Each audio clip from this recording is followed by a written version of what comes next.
Living with Nousha. I'm Nousha, a former climber of the corporate ladder turned lifestyle entrepreneur. Each week, I'll bring you an inspiring message to support you in designing and creating a vibrant, fulfilling life. Thank you for joining me today. Now let's get started. Hello and welcome to Vibrant Living with Nousha. I'm Nousha, delighted to be here with you today to answer a question of one of our listeners, Kindy from Vancouver, Canada.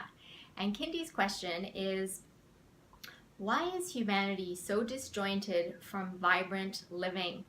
Love your question, Kindy. Thank you. And in my experience, I have observed in my own life and in the lives of others having conversations about this, that we are conditioned to be, do, and act in certain ways. And at a very young age, we are influenced by external circumstances and external influences that actually create these barriers and these layers that keep us from being vibrant, fulfilled, joyful, and free. And in addition, we also adopt some limiting beliefs from our ancestors. So from generation to generation, these are very subtle limiting beliefs that get passed on based on the way we do things, the way we think about things, and they can be very limiting. Now, I do want to acknowledge that there's a lot of amazing things that get passed on from generation to generation that really serve us. And at the same time, there's also some limiting beliefs that get passed on that, again, are very subtle. Like, for example, could be a belief that I'm not worthy or I don't deserve to live a vibrant, fulfilling life. Or, oh, vibrant, fulfilling life, that's totally possible. I can have that, but I'm afraid that I may lose it. So why bother doing that anyway? Or it could be, vibrant, fulfilling life is really pie in the sky. Like, let's wake up to reality here. It's not possible to be vibrant and fulfilled, and life is about working hard and there's struggle, and this is the reality. And this is a limiting belief, because our true nature is to be vibrant, to be fulfilled, to be joyful and free, just like it's the nature of the sun to shine, or the nature of the stars to sparkle and glitter. It is our nature to be vibrant, to be fulfilled, joyous, and free. However, what happens is society teaches us to cultivate our ego and to really treasure our ego. And this takes us away from, in my experience, having built my business as a lifestyle entrepreneur, I was guided to actually take the inside out approach. And what I found is that the real treasures that keep me vibrant and fulfilled are on the inside. It's an inside out approach. And what's interesting is that I had an opportunity to talk to some people that took the outside in approach.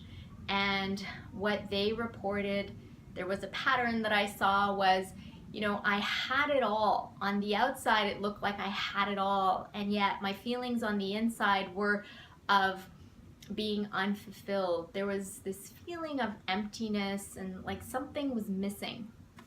And, what's missing is this awareness, this connection, this alignment to who we really are. And really taking the inside out approach and connecting to that allows for that awareness, connection, and alignment, which is sustainable in the long term, regardless of what happens in our lives. So I thought it'd be useful actually to go deeper into the energies of the ego and the energy of the higher self, and really to take a look and also distinguish these two. And what I invite you to do is to take a moment and reflect on how these energies play out in your life and in your experience. So the energy of the ego is one of judging ourselves and others. It's an energy that seeks approval. And, a beautiful space for that is Facebook. We post something. How many likes do we have? If we have more likes, it must be good. We're approved of. If we don't have a lot, then, there must be something wrong. Again, that's the energy of the ego. Another energy of the ego is always a mountain to climb. So when I accomplish this, then I'll be happy. And happy is determined based on the next thing. And yeah, along with that energy is just chasing joy, happiness, success, and that something outside of us will make us happy. So be it money, fame, power, certain relationships. And you can see that these energies are very much based on the past, reflecting on the past, could have, should have, would have, perhaps being resentful or regret things, or the future, and perhaps having some doubt or worry about the future. Now, I'm not discounting all the positive energies we have, like looking back on our positive memories of great things and also looking forward to the great things we can create. But the reality is there are these negative energies at play which are based in the ego. So that's the ego. And the higher self, to contrast it, it is based in the present. And the beautiful work of Eckhart Tolle demonstrates this, that true freedom, joy, vibrancy, fulfillment is based in the present, and that the future and the past are just illusions. And I love to draw parallels with nature when talking about the higher self. And so the higher self is in the space of non-judgment of self and others. And so, an example of this is we could walk into a forest, and we don't walk into the forest and look at a tree and go, well, I like that tree and I don't like that tree. And so instead what we do is we embrace all the trees. We look at them all and see the beauty and the uniqueness in each one of them. And this is the space of non-judgment that we naturally have towards nature. However, as I mentioned, based on our past conditioning, we are taught about good, bad, right, wrong, this is appropriate, this isn't, and that creates the judgments. And another element of the higher self is selfless service. And this is so beautiful.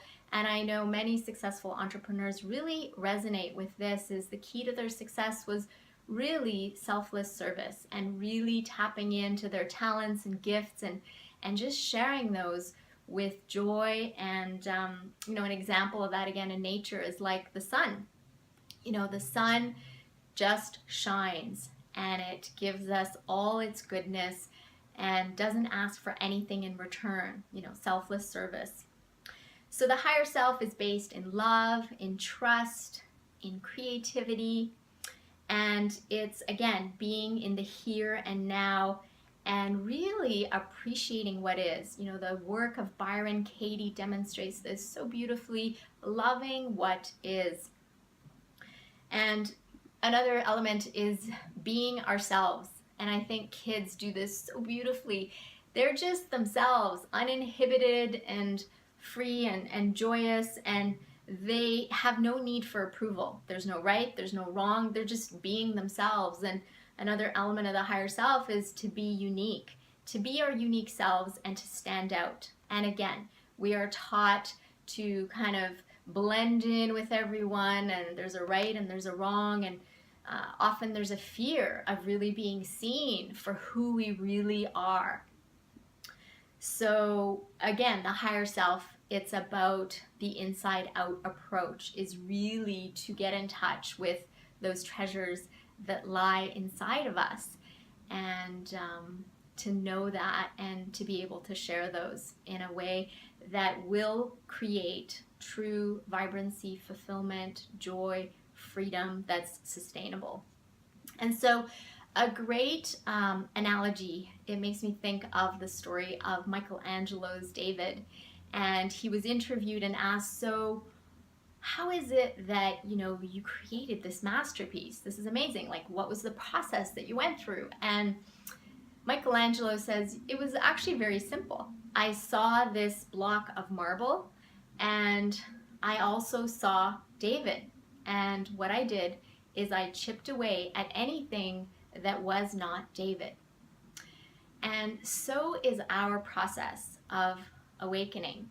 It's a process of, again, using the analogy of that block of marble, is our ego, and seeing that, and also seeing the masterpiece that we are, the Davids that lie in each one of us, and taking that inside out journey, meaning we will chip away at the things that are not us so that we can live in our brilliance. And it's interesting because we could go take a shortcut, which is the way of the ego, which is to go buy that statue of David.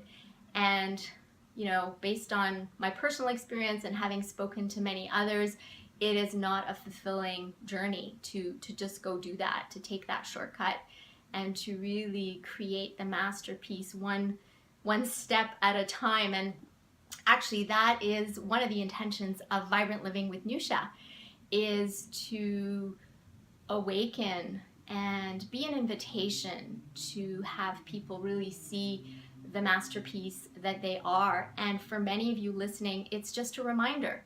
You are present to the brilliance that you are, and it's simply a reminder. We all need reminders. And as well, I offer the tips and tools and resources that will allow the chipping away of what is not the masterpiece that you are. And so this is the journey that I took. These are tips, tools, and resources that I personally used when I took the inside out journey, and it is such a pleasure to share with each of you.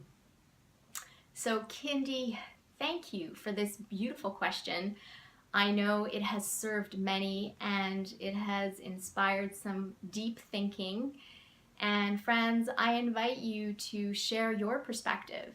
Share where you see this video, or you can join us on our Vibrant Living community and start a conversation there. And it's been such a pleasure to be here with you today to have this conversation. And friends, until next time, be vibrant, be bright. It's your birthright. Now, let's go out there and shine our light.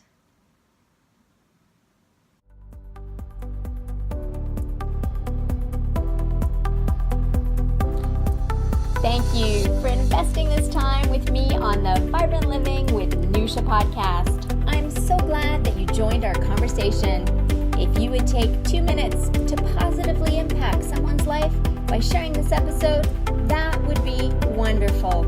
Please leave us a review by visiting iTunes. Let us know what you enjoy and what you'd like to see more of. It will support us on our journey to causing a worldwide epidemic of vibrant living. Until next time, be vibrant, be bright. It's your birthright. Now, let's go out there and shine our light.